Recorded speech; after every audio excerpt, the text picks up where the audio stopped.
is up, guys? Luis Garcia of Garcia Effect, and today we are going to talk about scapular winging. All right, now what is scapular winging? Scapular winging is a movement dysfunction of the scapula as it goes with your rib cage. Okay, so as you move your arms, the movement of your scapula with your rib cage, when you have a dysfunction, it causes it to pop out, and that's what we call scapular winging. Now, why is this a problem, you might ask? So if you have a dysfunction in your scapular movement, it's all tied together with your shoulder and your arm as well. So that means you're going to have a dysfunction in your shoulder joint and a dysfunction in your arms. So it's a problem that we really want to fix as soon as we can.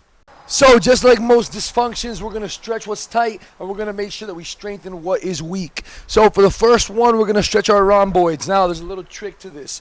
Okay, so I'm going to grab with my right hand. I'm going to grab my left wrist. Now, I'm going to protract my shoulders and my scapulas, and then I'm going to pull my wrist with my right hand, pushing it out as far as possible.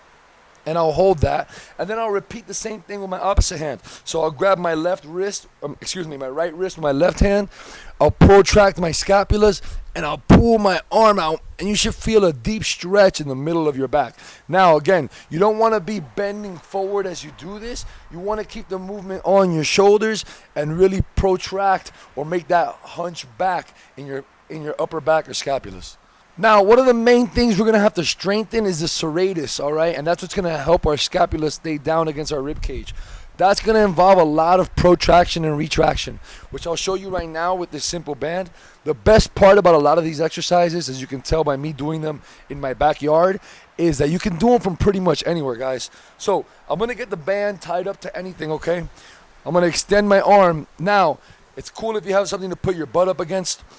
All you're going to do is you're going to retract your scapulas, your shoulders, okay, bringing your shoulders back, sticking your chest out, and then you're going to push your shoulder forward, taking it out of that socket. Right now you're protracting your scapulas or your shoulders. Retract and squeeze, protract. Retract and squeeze, protract. Again, you don't want to be leaning forward. You want to keep majority of this movement in the shoulder and in your scapulas. For this next one, you're going to want to tie the band up above you somewhere, all right, that it'll stay.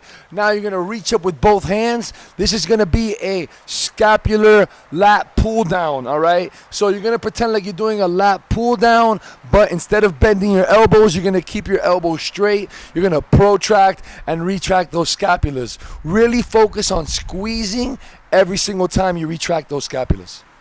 This next one is a scapular pull-up, okay? So keeping the same theme of retraction and protraction, but this time we're doing it with a pull-up. Now, when I do it in my pull-up, again, I'm not bending my elbows. All the movement is coming from my shoulders and from my scapulas. Some people might have a problem getting this movement at first, but if you just focus on sticking your chest out and bringing your chest back in, then the movement should pretty much handle itself, all right? For these, we're going to do pull-aparts, but we're going to add a twist to the pull-aparts, okay? We're going to exaggerate that protraction and retraction of my scapulas or my shoulders. So a regular pull-apart, we're already retracted the entire time. For these, I want to protract my shoulders, and then when I pull the band apart, I want to retract. So band comes in, shoulders are protracted, pull the band, shoulders are retracted. Band comes in, shoulders protracted, band pulls apart, shoulders retracted. Now, guys, just like most dysfunctions, you got to do your stretches. If you have tight muscles that are causing these dysfunctions, we're not going to get better until we address that first. Now, once that is addressed, you can start working on the serratus weakness that you might be having, and then that'll instantly start helping those scapulas, all right? Now, again, this is something that did not happen overnight, so do not expect for it to be fixed overnight. You need to consistently do these in your programming week in and week out, and then after a short amount of time, maybe a couple months, you'll really start seeing these results. Alright, guys, if you found this video useful or helpful, hit the like button, hit the subscribe. If you know anyone this video can help, please feel free to share it with them. Also, in the comment section, leave a comment on anything else you would like for me to cover in my future videos. Other than that, I'm going to see you guys soon. Make sure you guys head over to GarciaEffectOfficial.com for all your training, rehab, nutrition programs, and your supplements for athletes as well. Until next time, #GarciaEffect.